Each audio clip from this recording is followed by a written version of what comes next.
मैं कहूँगी कि ध्यान ने मुझे वेट लॉस भी काफ़ी करवाया है। I was around 80+ and now I am 66 somewhere.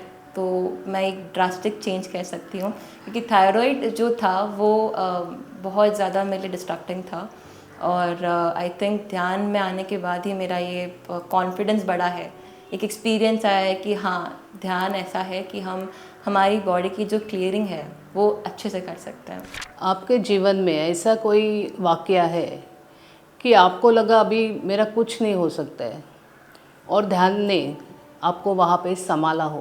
हाँ जी मैम, ध्यान में मुझे ये समझ में आया कि जो हमारी वाक शुद्धि है वो एक्चुअल में हमारे थ्रोट से रिलेटेड है। और वो उसके कारण ही, जहाँ हमारी वाक शुद्धि है नहीं वहीं पर हमारी ब्लॉकेज आ रही है। तो वो ब्लॉकेज क्लियर हुई मेरी ऑलमोस्ट 1-1.5 साल पहले मैम। तो मैं कहूँगी कि ध्यान ने मुझे वेट लॉस भी काफ़ी करवाया है। I was around 80+ and now I am 66 somewhere. तो मैं एक ड्रास्टिक चेंज कह सकती हूँ, क्योंकि थायराइड जो था वो बहुत ज़्यादा मेरे लिए डिस्ट्रक्टिंग था। और आई थिंक ध्यान में आने के बाद ही मेरा ये कॉन्फिडेंस बढ़ा है, एक एक्सपीरियंस आया है कि हाँ, ध्यान ऐसा है कि हम हमारी बॉडी की जो क्लियरिंग है वो अच्छे से कर सकते हैं। आपने अनुभव किया ध्यान से आपका थायराइड चला गया। पत्री सर जी भी कहते हैं कि नो मेडिसिन नो डॉक्टर। इस विषय में आप कुछ कहना चाहोगे? मैं कहती हूँ मैम कि पत्री सर ने हमें जो इन्फॉर्मेशन जो दी है, जो हमें बुक्स रिकमेंड की हैं, जो हमें कहा है कि आप ये करिए, वो बहुत फ़िल्टर करके दिया है। मैं कहूँगी यहाँ पर जितने भी हम फॉलो करते थे, बहुत सारे डिफरेंट मेडिटेशंस है जो हम फॉलो करते हैं, बट आखिर में आनापानसती ही हमारा सोल्यूशन है। तो मैं कहूँगी नो डॉक्टर नो मेडिसिन पत्री सर का एक बहुत ट्रूथफुल फॉर्मूला है।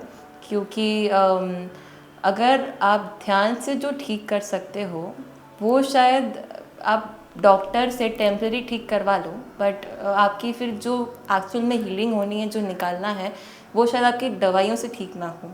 तो मैं, जैसे मैंने कहा, मैं थायराइड में मेडिसिन लेती थी। 2 साल मैंने मेडिसिन ली और मेडिसिन के बाद भी मुझे वो थायराइड रहा ही था, बट वो निकल नहीं रहा था। तो ध्यान में आने के बाद फर्स्ट 40 डेज़ में ही मेरा मेडिसिन छूट गया। तो डॉक्टर्स कहते तो हैं कि आपको मेडिसिन लेना है, बट आपको अपने अंदर भी सुनना है कि आपका क्या इंट्यूशन है, आपसे आपको क्या करने कहा जा रहा है।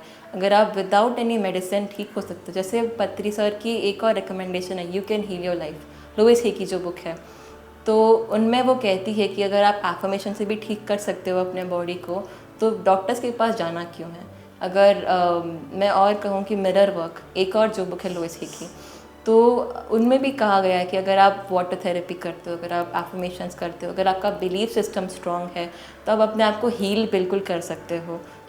अगर आप डॉक्टर के पास ना जाओ, अगर आप डॉक्टर के पास जाने से पहले अपने आप को ठीक कर पाओ, ध्यान से ठीक कर पाओ, तो बहुत अच्छा होगा, ऐसा मैं मानती हूँ मैम। आपने अभी बताया जैसे ध्यान हमें ठीक करता है, आपने अफर्मेशन के बारे में भी बताया, तो वो कैसे ठीक होता है हम दर्शकों को बताना चाहेंगे। आप उसके बारे में थोड़ा सा साझा कीजिए। Thank you ma'am.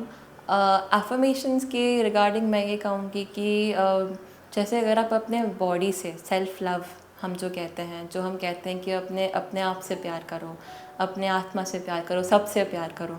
और अगर आपको कोई भी दिक्कत आती है तो सबसे पहले ध्यान करो। तो एफर्मेशन के साथ मेरा ऐसा कनेक्शन रहा है कि सेल्फ लव जो मेरे में, मैं कहूँगी, एक ब्लॉकेज था। क्योंकि मेरे साथ ऐसा रहा है एक टाइम पे जहाँ पर मैं अपने आप को बहुत हेट करती थी।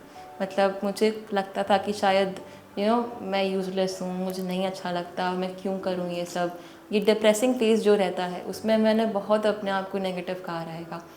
बट एफर्मेशंस में मैं कहूँगी कि मैंने वाटर थेरेपी बहुत किया है, जहाँ पर मैं अपने आप को बोलती थी yes I am love, I am love, I am love.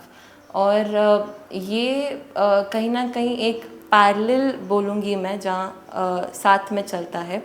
अगर आप ध्यान भी करते हो और अगर आप एफर्मेशंस भी करते हो, तो एक तरह से आपका दोनों साइड से प्रॉपर हो रहा है। बट अगर आप चाहो कि अगर आपकी एफर्मेशंस चाहे, अगर आपको सच्ची में ठीक होना है, तो सबसे पहले अपने ध्यान के जो आवर्स हैं वो बढ़ाओ। ध्यान के जो आपके घंटे हैं, जितने मिनट आप ध्यान करते हो, उसको थोड़ा बढ़ाओ। तो शायद आपकी जो प्रोग्रेस होनी है, एवोल्यूशन होना है, वो और स्ट्रांग होगा वैसा।